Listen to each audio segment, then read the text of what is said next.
Hi friends, welcome back to my channel. ఈరోజు topic వచ్చేసి మే 4th current affairs video. So ఎవరైనా మన ఛానల్ని కొత్తగా చూస్తున్నట్లయితే ప్లీజ్ సబ్స్క్రైబ్ చేసుకోండి, లైక్ చేయడం మాత్రం అసలు మర్చిపోద్దు. ఈరోజు ఫస్ట్ టాపిక్ చూస్తే కనుక దేశంలోనే మొట్టమొదటి ట్రాన్స్మీడియా ఎంటర్టైన్మెంట్ సిటీని ఏర్పాటు చేస్తున్నారు. దేశంలోని మొట్టమొదటి ట్రాన్స్మీడియా ఎంటర్టైన్మెంట్ సిటీ. సో ఏ రాష్ట్రంలో ఏర్పాటు చేస్తున్నారంటే ఆంధ్రప్రదేశ్ రాష్ట్రంలో ఈ సిటీని ఏర్పాటు చేస్తున్నారు. సో దాని యొక్క నేమ్ ఏం పెట్టారంటే క్రియేటర్ ల్యాండ్ అంట దాని పేరు. సో ఎవరు అంటే AP government and Creative Land ఏసియాతో ఈ ఒప్పందం అనేది జరిగింది. సో ఈ సిటీని ఏర్పాటు చేయడానికి. సో గుర్తుంచుకోండి, దేశంలోని మొట్టమొదటి ట్రాన్స్మీడియా ఎంటర్టైన్మెంట్ సిటీ ఏ రాష్ట్రంలో ఏర్పాటు చేస్తున్నారంటే Andhra Pradesh, AP. Next current affair, world's first AI powered gold melting ATM. ప్రపంచంలోనే మొదటి ఏఐ పవర్డ్ గోల్డ్ మెల్టింగ్ ఏటీఎంని హైదరాబాద్కి చెందినటువంటి గోల్డ్ సిక్కా కంపెనీ ఏర్పాటు చేయడం జరిగింది. గోల్డ్ మెల్టింగ్ ఏటీఎం గుర్తుంచుకోండి, గోల్డ్ సిక్కా అనే కంపెనీ దీన్ని ఏర్పాటు చేయడం జరిగింది. ఇది ప్రపంచంలోనే మొదటి గోల్డ్ మెల్టింగ్ ఏటీఎం. ఇందులో ఏదైనా గోల్డ్ వేస్తే కనుక ఈ ఏటీఎంలో అది కరిగించి, ఆ గోల్డ్ని కరిగించి తన యొక్క ప్యూరిటీ ఆధారంగా అమౌంట్ అనేది ఇవ్వడం జరుగుతుందంట. నెక్స్ట్ కరెంట్ అఫైర్, ఆస్ట్రేలియా ప్రధానిగా వరుసగా రెండవసారి యాంథోనీ ఆల్బనీస్ ఆస్ట్రేలియా ప్రధానిగా ఎన్నుకోవడం జరిగింది.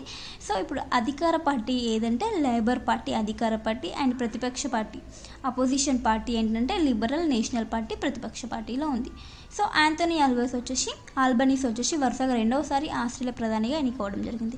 నెక్స్ట్ సింగపూర్ ప్రధాని వచ్చేసి ఇతను కూడా మరోసారి ప్రధాని నేమ్ వచ్చేసి లారెన్స్ వాంగ్ మరోసారి సింగపూర్ ప్రధానిగా ఎన్నుకోవడం జరిగింది.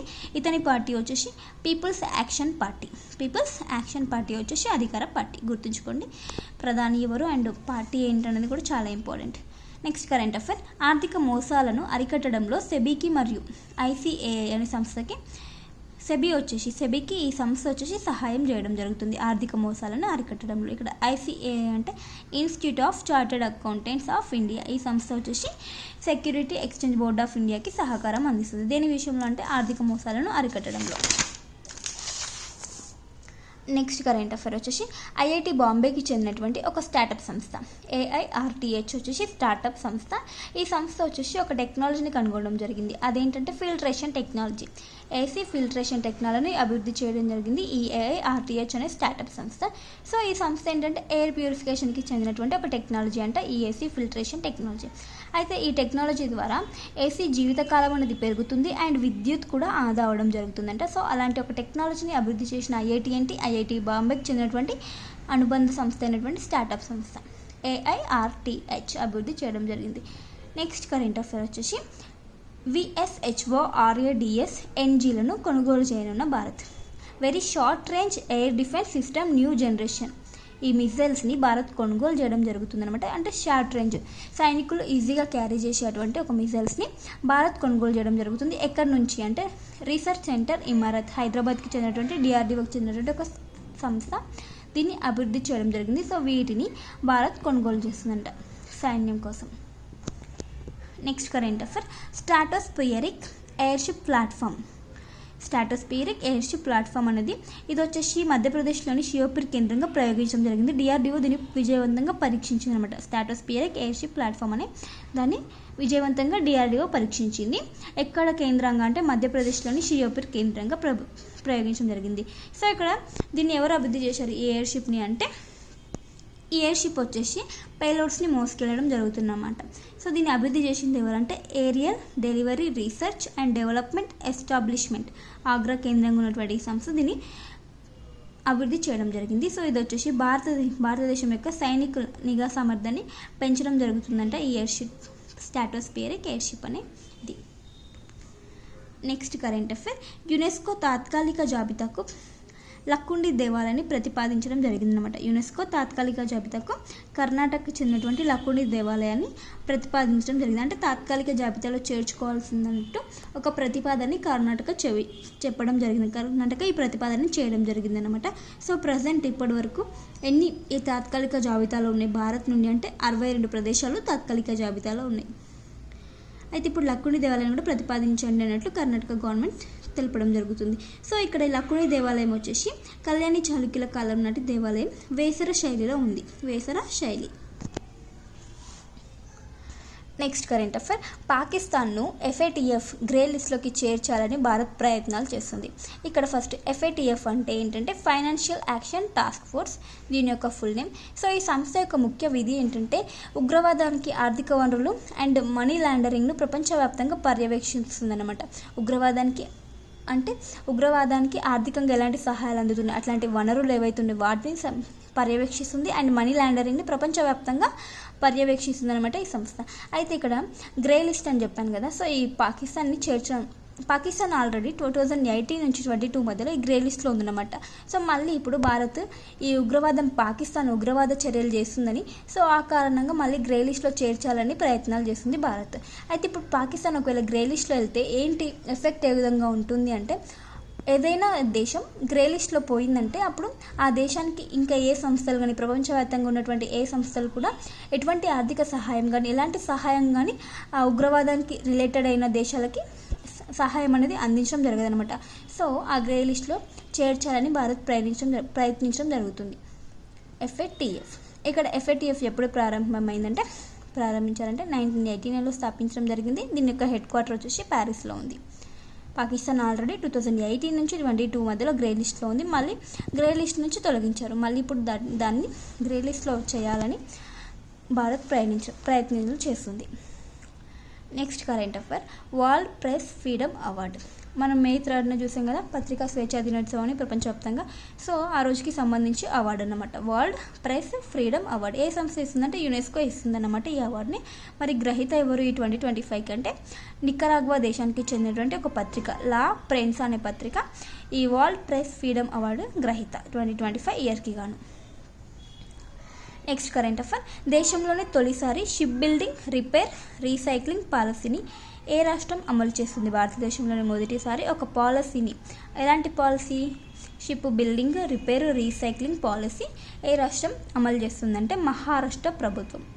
మహారాష్ట్ర ఈ పాలసీని రూపకల్పన చేసి అమలు చేస్తుందంట. సో దీన్ని ఎవరు ప్రారంభించారంటే సీఎం దేవేంద్ర ఫడ్నవీస్. మహారాష్ట్ర సీఎం ఎవరు? దేవేంద్ర ఫడ్నవీస్.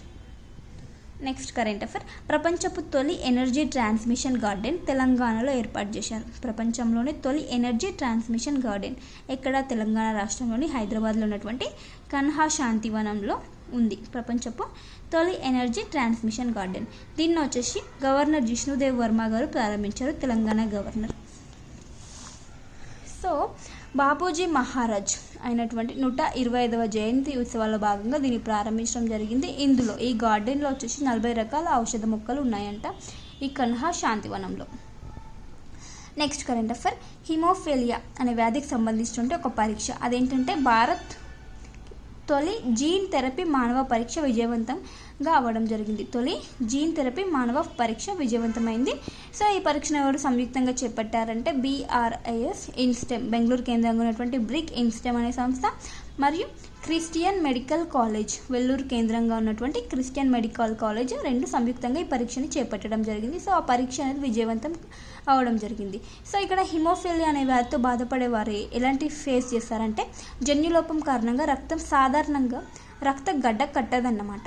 ఈ హిమోఫిలియా అనే దాంతో బాధపడే వారికి రక్తం సాధారణంగా గడ్డ కట్టకపోవడం అనేది దీని యొక్క లక్షణం హిమోఫిలియా. దానికి ఈ పరీక్ష అనేది యూజ్ అవుతుందంట. తొలి జీన్ థెరపీ మానవ పరీక్ష అనేది విజయవంతమైంది. సో ఈ పరీక్ష విజయవంతమైన కారణంగా సో ఈ రక్తం అనేది గడ్డ కట్టడం జరుగుతుందంట. నెక్స్ట్ కరెంట్ అఫైర్, చిలీ అర్జెంటీనాలో భూకంపం. చిలీ అర్జెంటీనా దేశాల్లో భూకంపం రావడం జరిగింది. సో మొత్తం ఎంత తీవ్రతతో అంటే 7.4 రెక్టర్ స్కేల్పై 7.4 తీవ్రతతో ఈ దేశాల్లో భూకంపం అనేది సంభవించింది. నెక్స్ట్ ఇంకో శాసనం, విక్రమాదిత్య 1 యుగానికి చెందినటువంటి ఒక శాసనం. ఇది ఎక్కడ లభించింది అంటే కర్ణాటకలోని దావణగిరి జిల్లాలో ఈ విక్రమాదిత్య 1కి సంబంధించినటువంటి శాసనం లభించింది. ఇతను వచ్చేసి బాదామి చాళుక్య వంశానికి చెందినటువంటి చక్రవర్తి విక్రమాదిత్య 1. సో ఈ శాసనం వచ్చేసి ఏ లిపిలో ఉందంటే పాత కన్నడ లిపిలో ఉన్న శాసనం అంట. Next current affair, European red admiral సీతాకోక చిలుక. యూరోపియన్ రెడ్ అడ్మిరల్ అంటే ఏంటి? సీతాకోక చిలుక. ఈ సీతాకోక చిలుక వచ్చేసి భారత్లో తొలిసారి ఎక్కడ కనిపించింది అంటే హిమాచల్ ప్రదేశ్లో ఈ సీతాకోక చిలుక కనిపించడం జరిగింది. సో దీని యొక్క సైంటిఫిక్ నేమ్ చూస్తే కనుక వానెస్సా అట్లాంటా వచ్చేసి సైంటిఫిక్ నేమ్. ఇది ఎక్కువగా ఎక్కడ ఉంటుందంటే యూరోప్ అండ్ ఉత్తర అమెరికాలో ఎక్కువగా ఉంటుందంట. సో రీసెంట్గా మన భారత్లోని హిమాచల్ ప్రదేశ్లో కనిపించడం జరిగింది. యూరోపియన్ రెడ్ అడ్మిరల్, అదేంటి సీతాకోక చిలుక. Next current affair. భారతదేశం యొక్క జీడిపి వృద్ధి అంచనాలని మళ్ళీ తగ్గిస్తూ ఒక సంస్థ ఉందన్నమాట. S&P గ్లోబల్ అనే సంస్థ న్యూయార్క్ కేంద్రంగా పనిచేస్తుంది. ఈ సంస్థ వచ్చేసి భారతదేశం యొక్క జీడిపి వృద్ధి రేట్ని తగ్గించడం జరిగిందనమాట. 2025-26 సంవత్సరానికి ఎంత 6.5 గతంలో చెప్తే ఇప్పుడు 6.3కి తగ్గించడం జరిగింది. సో మనం రీసెంట్గా ఏ సంస్థలు చూసినా కూడా జీడిపి వృద్ధి రేట్ని తగ్గించడం జరుగుతుందన్నమాట. Next current affair. యూనిసెఫ్ వచ్చేసి హెచ్చరికను జారీ చేయడం జరిగింది. దేనికి సంబంధించిన హెచ్చరిక అంటే ఇది జెండర్ ఈక్వాలిటీకి సంబంధించి ఒక హెచ్చరికని యూనిసెఫ్ జారీ చేసింది ప్రపంచంలోని అన్ని దేశాలకు. అదేంటంటే లింగ సమానత్వ లక్ష్యం అనేది దారి తప్పితే కనుక ప్రపంచానికి భారీ నష్టం ఉంటుంది అన్నట్టు ఒక హెచ్చరికను చేయడం జరిగింది యూనిసెఫ్. ఇక్కడ లింగ సమానత్వం చూస్తే కనుక సస్టైనబుల్ డెవలప్మెంట్ గోల్స్లో 5వది. సస్టైనబుల్ డెవలప్మెంట్ గోల్స్ అయితే చాలా ఇంపార్టెంట్. ఇది 5వ లక్ష్యం అన్నమాట. సో ఇక్కడ ఏంటంటే ఈ లింగ సమానత్వం దారి తప్పితే ప్రపంచానికి భారీ నష్టం అన్నాం కదా. సో ఎంత మొత్తంలో అంటే $160 ట్రిలియన్ మానవ మూలధన నష్టం జరుగుతుంది అనేది పేర్కొనడం జరిగింది యూనిసెఫ్. అంటే లింగ సమానత్వ లక్ష్యాన్ని దారి తప్పితే పాటించకపోతే కనుక ఇంత నష్టం ఉంటుందని పేర్కొనడం జరిగింది. Next current affair. కేంద్ర గణాంక సంస్థ వచ్చేసి నిరుద్యోగిత రేటుకి సంబంధించిన నివేదికను ఇవ్వడం జరిగింది. అయితే ఇక్కడ ఏంటంటే నిరుద్యోగిత రేటు అత్యధికంగా భారతదేశంలో నిరుద్యోగిత రేటు అత్యధికంగా ఉన్న రాష్ట్రం ఏదంటే కేరళ ఉంది ఫస్ట్ ప్లేస్లో.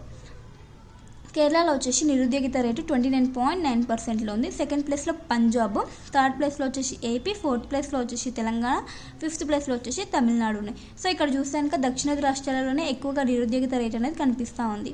కేరళలో వచ్చేసి లిటరసీ రేస్ అంటే అక్షరాస్యత శాతం అనేది ఎక్కువగా ఉంటుంది. అండ్ నిరుద్యోగిత రేట్ కూడా కేరళలోనే ఎక్కువగా ఉంది. 2024-25 ఆర్థిక సంవత్సరానికి సంబంధించిన డేటా ఇది. నెక్స్ట్ ఒక book narratives of the bench, A judge speaks. ఇది వచ్చేసి బుక్ నేము. మరి ఈ బుక్ ఎవరి గురించి తెలుపుతుందంటే భారతదేశం యొక్క 48వ CJI 48వ ప్రధాన న్యాయమూర్తి అయినటువంటి జస్టిస్ ఎన్వి రమణ యొక్క జీవితం గురించి అండ్ అతని ప్రసంగాల యొక్క సంకలనమే ఈ బుక్ అన్నమాట. Narratives of the bench, A judge speaks. ఇది వచ్చేసి అతని యొక్క ప్రసంగాలకు సంబంధించి అతని థాట్స్ కానీ అతని జీవితానికి సంబంధించిన కొన్ని విషయాలకు సంబంధించిన ఒక బుక్ అనమాట.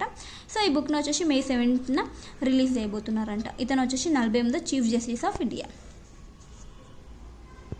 సో ఇవన్నీ ఫ్రెండ్స్ ఈరోజు ఇంపార్టెంట్ కరెంట్ అఫైర్స్. వీడియో నచ్చితే ప్లీజ్ లైక్ చేయండి, షేర్ చేయండి, అలాగే సబ్స్క్రైబ్ చేసుకోవడం మాత్రం అసలు మర్చిపోద్దు. Thank you for watching. Bye.